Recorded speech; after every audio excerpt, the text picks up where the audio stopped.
le royaume des fous. La croisade avait percé les défenses ossiarques et ouvert la voie jusqu'à l'encolure.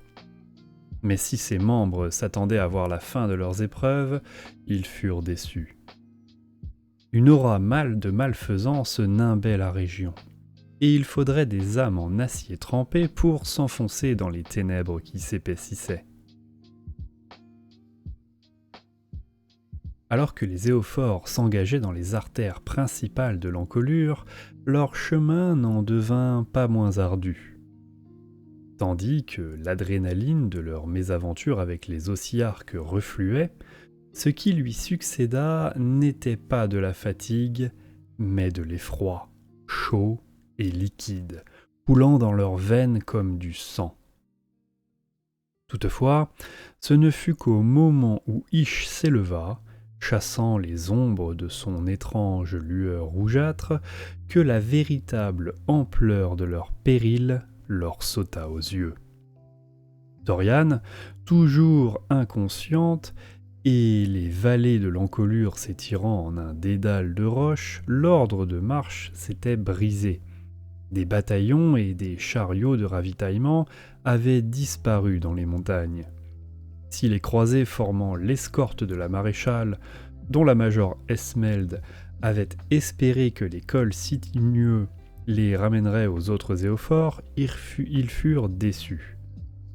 Des plans d'urgence avaient été prévus pour parer à une telle éventualité, mais dans les terres surnaturelles de l'encolure, ces théories n'offraient que peu de réconfort. Lors de leur périple, les éophores avaient traversé des terres pestiférées et des cimetières d'os. L'encolure présentait le même panorama. Et pourtant, le malaise accablant les croisés avait une origine plus ancienne, issue de contes d'enfants. Des châteaux délabrés surmontaient des crêtes et des collines, désertés à l'exception des corps fantasmatiques que les hommes et femmes entendaient résonner pour eux dans la nuit. Des éclaireurs disparaissaient au détour de rochers escarpés, et des créatures rôdaient derrière les troncs d'arbres morts, aux branches desquels pendaient des cadavres pourris et à moitié rongés. Mais le plus troublant, c'était la multiplication des croisés qui insistaient pour se rendre sur le pic central de l'encolure et dans la forteresse qui y trônait. Aucun d'entre eux ne savait pourquoi ils étaient aussi attirés par cette demeure, mais ils étaient sûrs que son maître les traiterait avec soin.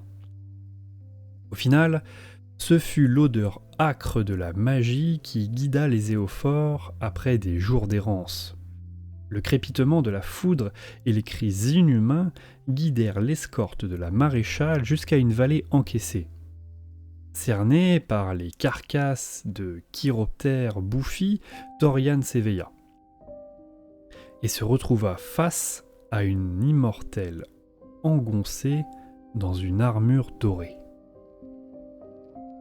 Astrea Solbright, seigneur arcanum de la Chambre des âmes miroitante, avait emprunté les voies encore plus étranges pour parvenir jusqu'ici.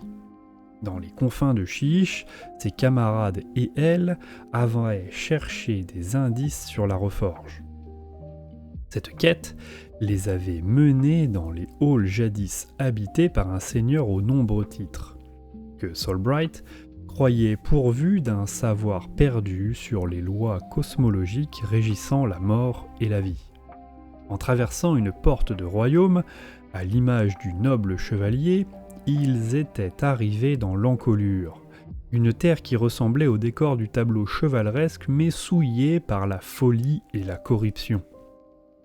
Astrea et ses sages avaient déjà affronté des cannibales tapis dans les ruines et des ennemis ailés aussi émaciés que des cadavres qui les entouraient. Mais leur quête était dans l'impasse. Malgré toute la compassion de la Dame occulte, que la Dame occulte éprouvait pour le malheur des éophores, elle ne pouvait pas dévier de sa tâche. Cependant, Lorsqu'un apprenti sous-de-fer leur murmura qu'il devrait quérir le sombre paladin dans sa demeure au sommet de la colline, Solbright en prit note. Le malheureux eut de la chance qu'Astrea ne fût pas une pieuse dame.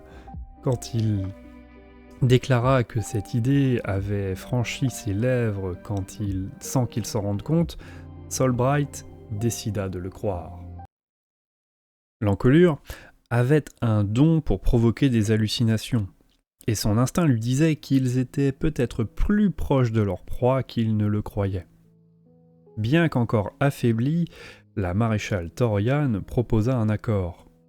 Elle et une bande de croisés triés sur le volet, dont les briseurs de murs de la Major Esmeld, aideraient les éternels de l'orage à enquêter sur la citadelle délabrée, à condition que les âmes miroitantes les escortent à travers l'encolure. Ensemble, arga-t-elle, elles avaient une meilleure chance d'atteindre leur but que séparément. Bien des croisés qui accompagnèrent Thorian rechignaient à approcher de la forteresse. D'autres, au contraire, étaient impatients. Tous s'accordaient sur le fait que l'aide des âmes miroitantes était une bénédiction. En tout cas, leurs pouvoirs ésotériques facilitèrent grandement le transport des canons en haut des versants. À mesure qu'ils se rapprochaient du château, un édifice qui manifestement avait été construit il y a très longtemps par des mains gigantesques, mais très compétentes, l'atmosphère sinistre se renforçait. Tout était immobile, à l'exception des bannières encroûtées de sang suspendues aux énormes parapets. Mais alors que les artilleurs sous de fer braquaient leur fût et sur l'entrée, les portes s'ouvrirent à la volée. Et une puanteur ignoble en jaillit, accompagnée d'une vague de corps immondes. Astrea vit des décharges de magie azyrite et de plomb anéantir le premier rang des ghouls. Mais cela ne suffirait pas. Les cannibales hurlants submergeaient les éternels de l'orage, et les éophores terrifiés. Khazra poussa un grondement, la bave aux lèvres, impatiente de déchiqueter leur corps miteux. Murmurant les plaintes ichiennes qui lui avaient permis d'apaiser sa dragonite, la seigneur Arcanum esquissa une grimace qui se mua rapidement en un froncement de sourcils. Les ghouls déferlèrent telle une vague ondoyante dans un concert de baragouins et de cris perçants. Soudain, elles s'arrêtèrent, à quelques mètres seulement du mur de boucliers formé à la hâte par les éophores. Sous l'effet de la surprise, l'éclair nimbant le doigt d'Astrea se dissipa. Peu à peu, elle s'aperçut qu'une sorte de chair une sorte de mélodie émanant des hurlements, que les ghouls avaient le visage empreint d'allégresse sous leur bannière de chair, et qu'elles jetaient des pétales de viscères déchiquetés devant les éophores, tout en frappant leurs tambours de peau et d'ivoire. Elles n'assaillaient pas les Sigmarites, elles les accueillaient. Chers hôtes, qu'Astrea n'ait pas immédiatement remarqué la silhouette svelte et somptueusement vêtue parmi la foule dégénérée en disait long sur le bombardement de sensations macabres qui l'avait assailli. Elle serra les dents. La puanteur du vampirisme lui donnait toujours des hauts de cœur. Mais il y avait quelque chose de fascinant chez cette revenante. Et le serpent colossal à ses côtés, quelque chose qui réduisit les cris des éophores au silence. Au moins, songea Solbright, la vampire avait l'air aussi peu réjouie qu'elle d'être là. Sachez qu'aucun mal ne vous sera fait ici, à la nouvelle cour de l'été, déclara-t-elle. Apparemment, cette protection ne s'étendait pas à la goule qui s'approcha d'elle. Le serpent bondit à sa mâchoire, se refermant sur la misérable pour la priver de toute sa non-vie. Sans départir de sa grimace, la vampire poursuivit.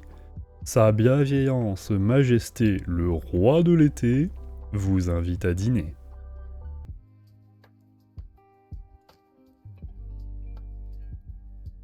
La cour charognarde.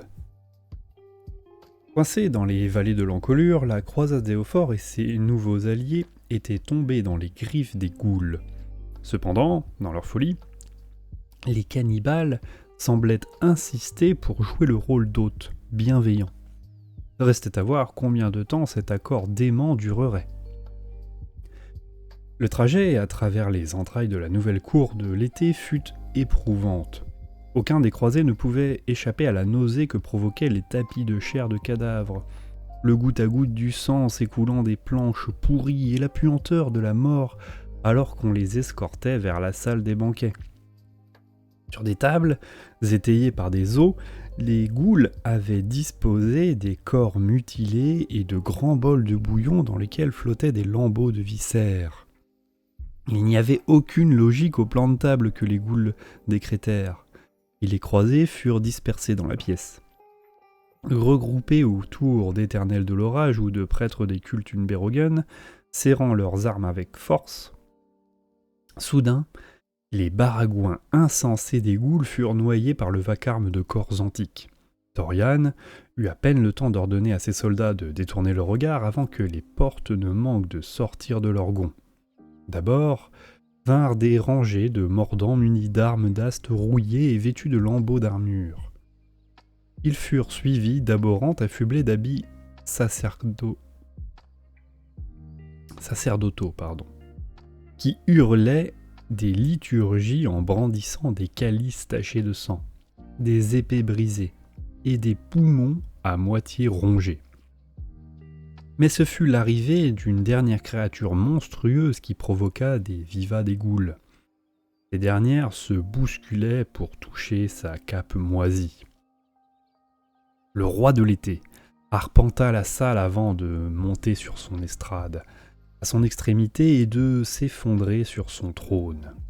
Les éophores qui lui dardèrent des regards le voyaient comme un suzerain avenant, paré de guirlandes de fleurs. Astrea Solbright ne se laissa pas berner. Guidée vers la table la plus haute, elle lutta pour percer l'aura hallucinatoire du Shoran et découvrit un monstre puant, à la gueule suintant de baves sanguinolentes et à la chair criblée de signes montrant une exsanguination récente. Chaque fois qu'il s'agitait, des vampires nulamiens parfumés se penchaient en murmurant pour l'apaiser.